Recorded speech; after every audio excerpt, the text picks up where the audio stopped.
दो सूफी फकीर रहते थे।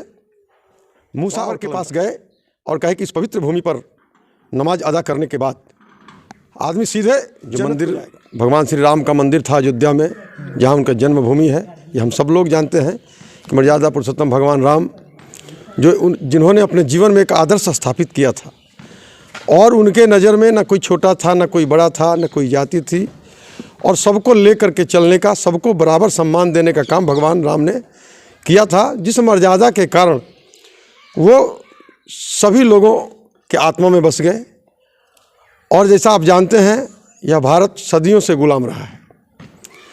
500 वर्षों तक मुग़लों ने इस देश को लूटा, इस देश पर शासन किया, इस देशवासियों को गुलाम बनाया और उसके बाद अंग्रेज़ों ने 200 वर्षों तक हमारे ऊपर शासन करने का काम किया।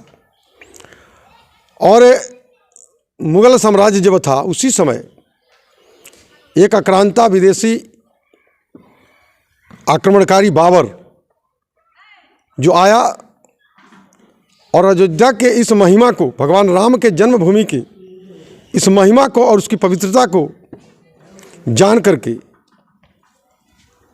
और वहाँ दो सूफी फकीर रहते थे, मूसा और कलंदर, और जो जानते थे कि यह भूमि कितनी पवित्र है, और वो बाबर के पास गए और कहे कि इस पवित्र भूमि पर नमाज अदा करने के बाद आदमी सीधे जन्नत को जाएगा। तो फिर बाबर ने अपने मंत्री मीर बाकी को आदेश दिया कि इस मंदिर को तोड़वा करके यहाँ पर मस्जिद बनवाओ। और लगभग 500 वर्षों से यह विवाद चला रहा था। बाद के दिनों में यह राजनीतिक विषय बन गया था।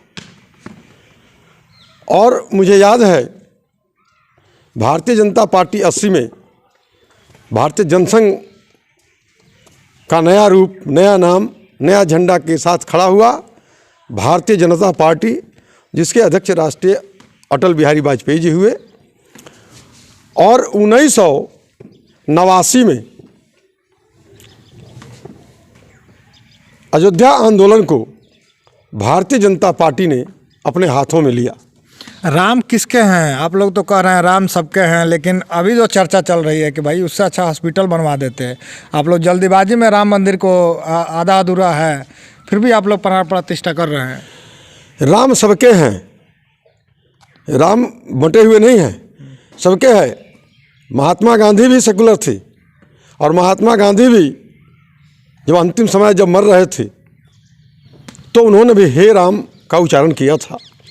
और सभी लोग वोट की राजनीति को लेकर के, और भले ही टिप्पणी कर रहे हैं, लेकिन सभी लोग मंदिरों में जाते हैं और वो सिर्फ चुनाव के समय जाते हैं लोगों को दिखाने के लिए